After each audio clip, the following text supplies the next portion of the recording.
네, 오늘은 이사야서 22장의 말씀을 같이 보도록 하겠습니다. 이사야서 22장은 하나님께서 예루살렘을 치시겠다는 예루살렘에 관한 경고의 말씀을 담고 있습니다. 이사야서 22장의 1절에 보면 환상의 골짜기에 관한 경고라 이렇게 시작이 됩니다. 환상의 골짜기, 여기가 어디인가? 바로 예루살렘을 얘기하는 건데요. 예루살렘 현지에 가보면은 예루살렘 성전이 이제 시온산이라는 산 위에 지어져 있습니다. 그리고 시온산 밑으로 골짜기가 있는데 그걸 기드론 골짜기라고 해요. 기드론 시내가 흐르고 그 시내 옆으로 이제 골짜기, 계곡이죠. 계곡이 있습니다. 그걸 기드론 이제 계곡 또는 기드론 골짜기라고 말하는데요. 바로 옆에가 또 흰놈의 아들의 골짜기라는 곳이 있어요. 그러니까 이제 골짜기가 이렇게 있는 그곳을 이제 환상의 골짜기다 이렇게 말합니다. 바로 예루살렘을 얘기하는 건데요. 이 환상의 골짜기라고 하는 것을 영어 성경을 보면 The Valley of Vision이라고 나와 있습니다. 그러니까 어떤 이상의 골짜기 이런 뜻이죠. 왜 이런 말을 썼는가 하면 예루살렘은 하나님께서 계신 곳이고 또 예루살렘 성전은 하나님이 이제 좌정하신 곳이란 말이죠. 그래서 예루살렘을 우리가 거룩한 성이다 이렇게 말합니다. 그 거룩한 성에 관한 경고라는 거예요. 그러니까 바로 예루살렘을 향한 하나님의 경고의 말씀을 이야기하는 거죠. 자, 근데 2절에 보니까 소란하며 떠들던 성, 즐거워하던 고을이여, 너희 죽임을 당한 자들은 칼에 죽은 것도 아니요 전쟁에 사망한 것도 아니라. 자, 그러면 누구 때문에 이렇게 됐느냐? 바로 남유다의 백성들이 하나님을 떠나서 하나님을 이제 배신하고 이제 불의를 행하고 그렇게 타락했기 때문에 하나님께서 저들을 치시겠다는 겁니다. 여러분, 남유다의 가장 문제는 뭐였는가 하면 유다의 관원들이, 그러니까 다시 말해서 이제 신하들이, 왕의 신하들이 타락하고 자기 배를 불리고 불의를 행한 것 때문에 하나님께서 굉장히 그걸 진노하시고 결국은 몇 번에 걸쳐서 하나님이 경고의 말씀을 주십니다. 그런데 남유다의 관리들이 그 하나님의 말씀을 무시해버려요. 그래서 결국은 이제 어떤 일이 벌어지는가 하면은 이제 하나님께서 회초리를 드셔서 남유다를 치시는데 그 회초리가 누구였는가 하면 바로 이제 아수르였고 또 바벨론이었습니다. 근데 이사야서 22장의 이 말씀은 역사적인 사실에 근거하고 있는데요. 남유다가 제일 처음에 그 히스기야 왕 시절에 아수르에 의해서 침공을 당합니다. 예루살렘이 침공을 당하는데 그 아수르의 사네립이라는 왕이 있었어요. 그 사네립이라는 왕이 히스기야 왕 때 이제 침공을 합니다. 그래서 예루살렘이 이제 회파가 되는데요. 그 역사적인 사실을 지금 담고 있는데 여기 보면 이제 5절 이하에 보면 환상의 골짜기에 주 만군의 여호와께로부터 이르는 소란과 발핌과 혼란의 날이여 성벽의 무너뜨림과 산악에 사무쳐 부르짖는 소리로다. 엘람 사람은 화살통을 메었고 병거 탄 자와 마병이 함께하였고 기르 사람은 방패를 드러냈으니 병거는 내 아름다운 골짜기에 가득하였고 마병은 성문에 정렬되었도다. 지금 이 예루살렘이 다른 어떤 이방인들에 의해서 이제 그 점령을 당하고 이제 애워싸움을 당하고 결국 침공을 당할 것을 이야기하고 있는 거죠.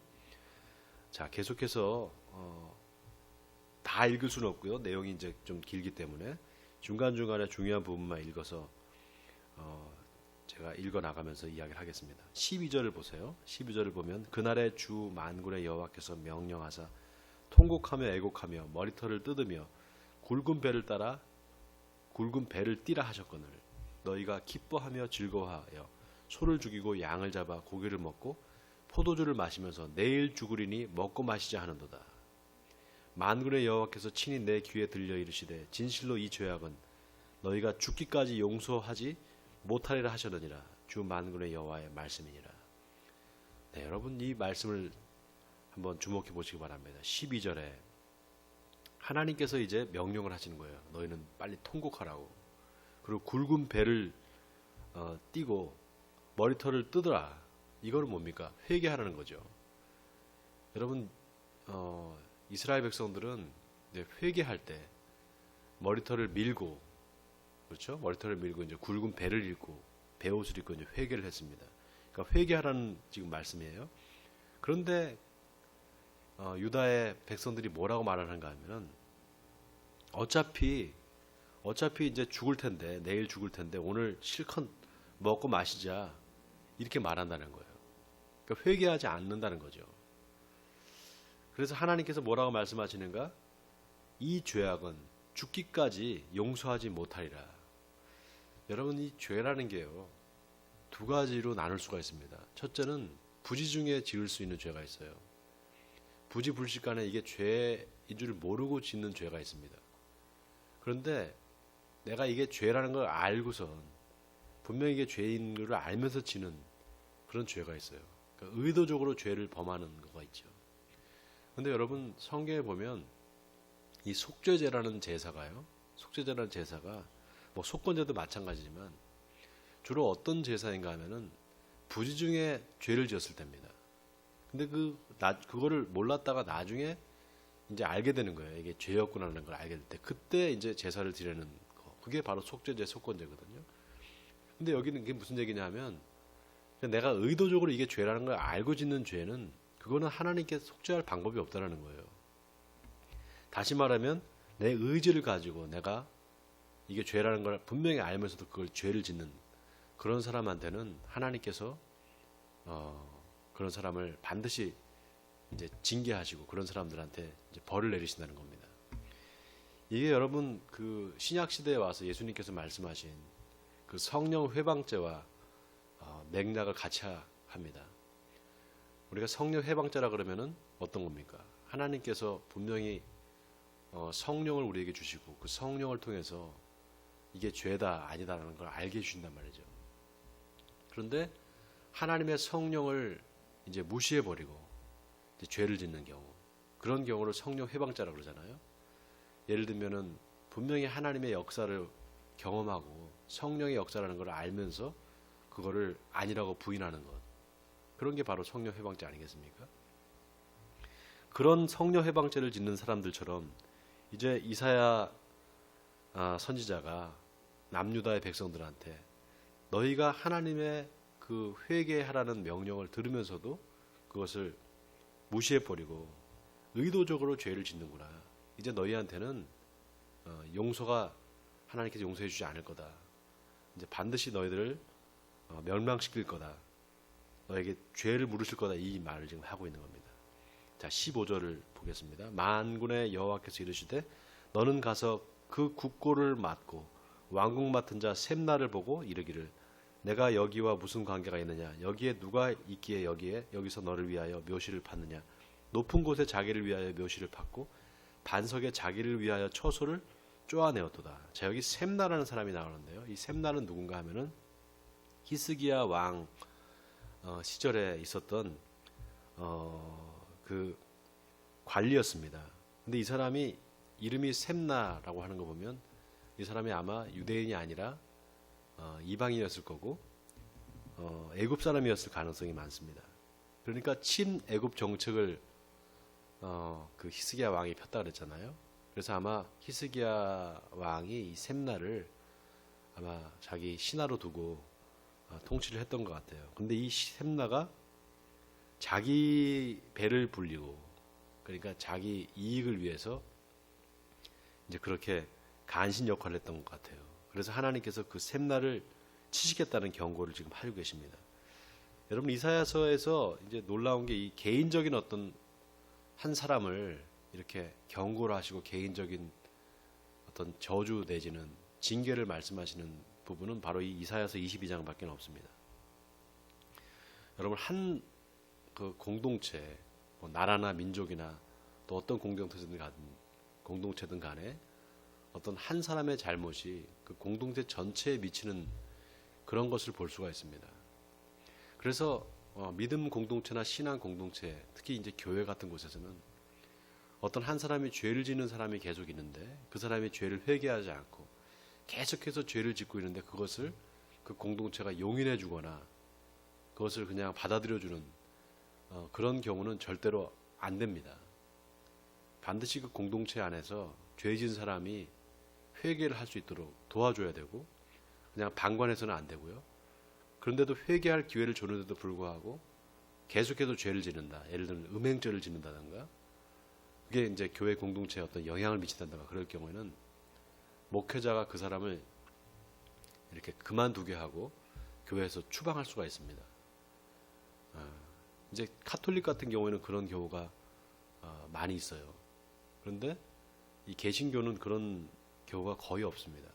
그러다 보니까 교회 안에 이제 죄가 용인이 되고 교회 안에서 막 은행을 해도 그거를 그냥 묵인하는 그런 경우가 많은데 절대로 그렇게 해서는 안 됩니다. 하나님은 죄를 용인해 주시고 죄를 그냥 묵인하시는 분이 아닙니다. 하나님은 죄에 대해서 반드시 그 죄에 대한 결과를 물으시고 그리고 죄를 싫어하시는 분이십니다. 우리가 이것을 잊어버리면 안 되겠습니다. 자, 오늘 이 셈나에 대한 하나님께서 경고를 하시면서 셈나 대신에 하나님께서 힐기야의 아들 엘리야김을 그 셈나 대신에 어떤 중요 요직을 맡기시고 그에게 하나님께서 유다 나라의 재정을 또는 유다 나라의 어떤 통치를 맡기신다는 얘기를 지금 20절 이하에 하고 있습니다. 20절을 보겠습니다. 그날에 내가 힐기야의 아들 내 종 엘리야김을 불러 내 옷을 그에게 입히며 내 띠를 그에게 띄워 힘있게 하고 내 정권을 그의 손에 맡기리니 그가 예루살렘 주민과 유다의 집의 아버지가 될 것이며 내가 또 다윗의 집의 열쇠를 그의 어깨에 두리니 그가 열면 닫을 자가 없겠고 닫으면 열 자가 없으리라. 자, 여기 22절이 굉장히 의미심장한데요. 다윗의 집의 열쇠를 엘리야김 그러니까 힐기야의 아들 엘리야김한테 주겠다는 거죠. 그런데 그가 열면은 닫을 자가 없겠고 닫으면 열 자가 없으리라. 이 말씀 여러분 어디서 많이 들어보지 않았습니까? 요한계시록 3장에 보면 예수님을 이제 이야기할 때 닫으면 열 자가 없고 열면 닫을 자가 없는 분이다 이렇게 예수님을 지칭할 때 이런 표현을 씁니다. 그러니까 지금 여기서 그 이사야 22장에 이 엘리야김한테 이런 어떤 권한을 하나님께서 주신다고 하는 게 굉장히 의미심장하죠. 굉장히 좀 특별한 구절이 아닐까 싶은데요. 이 엘리야김이라는 사람이 어떤 사람인가? 히스기야 시대에 이제 국내 대신이었습니다. 아수르의 사내립이 쳐들어왔을 때 히스기야의 그 어떤 사자로서 이제 랍사게 그러니까 사내 그 열왕기 하 18장에 나오는데요. 우리 한번 찾아볼까요? 열왕기 하 18장. 네, 열왕기 하 18장에 보면 그 내용이 나오는데요. 열왕기 하 18장입니다. 열왕기 하 18장. 제가 가지고 있는 성경에 18장 13절부터 쭉 나오는데요.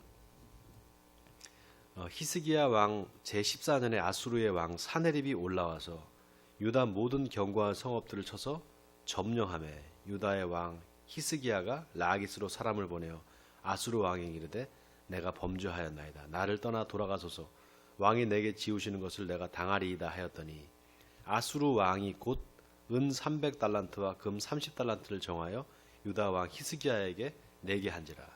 자, 이 사네립이 결국 히스기야 왕한테 이제 돈을 요구를 해요. 그래서 이제 이 히스기야가 은 300달란트하고 금 30달란트를 이제 주는데 어떻게 주는가 하면은 성전에 있는 예루살렘 성전에 있는 금을 다 금 기명을 갖다 다 줍니다. 그러니까 이제 살기 위해서 어떻게 그렇게 하는 건데 여기 보면 16절에 유다 왕 히스기야가 여호와의 성전 문의 금과 자기가 모든 기둥에 입힌 금을 벗겨서 모두 아수르 왕에게 주었더라. 여러분, 성전에 있는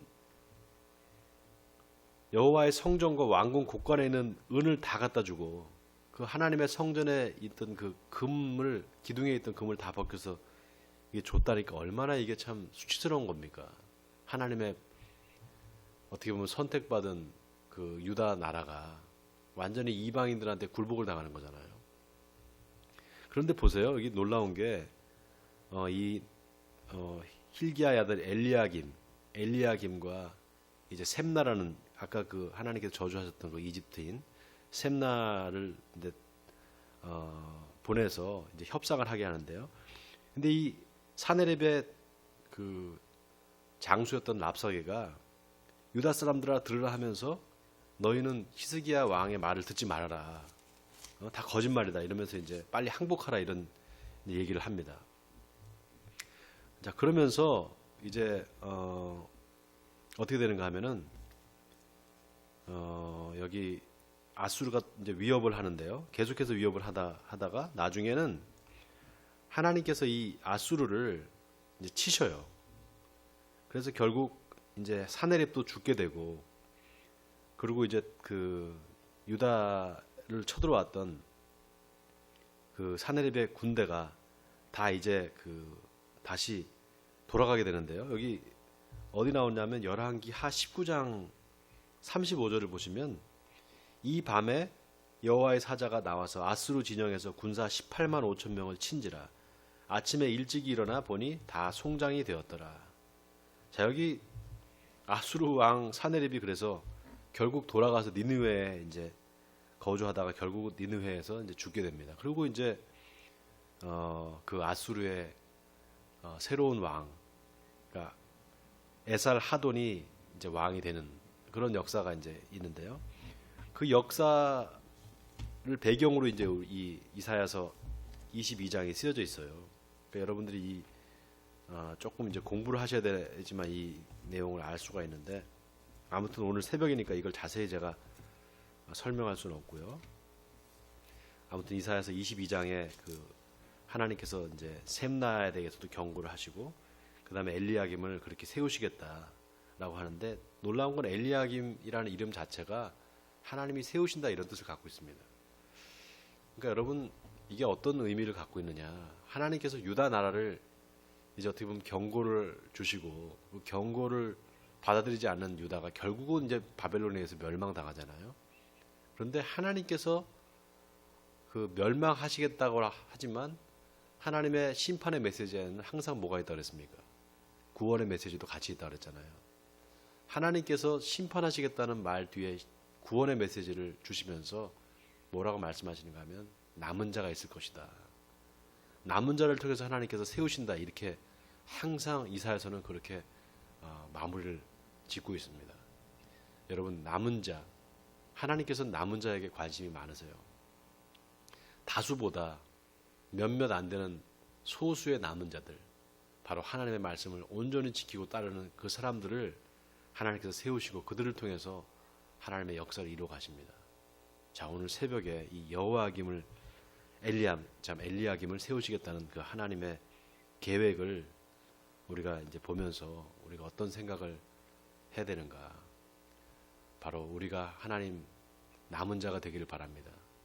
하나님이 나를 세우셔서 이 회파된 교회와 또 이 공동체를 다시 세우시기를 원하시는 줄 믿습니다. 이런 믿음을 가지고 내가 그 남은 자가 되겠습니다.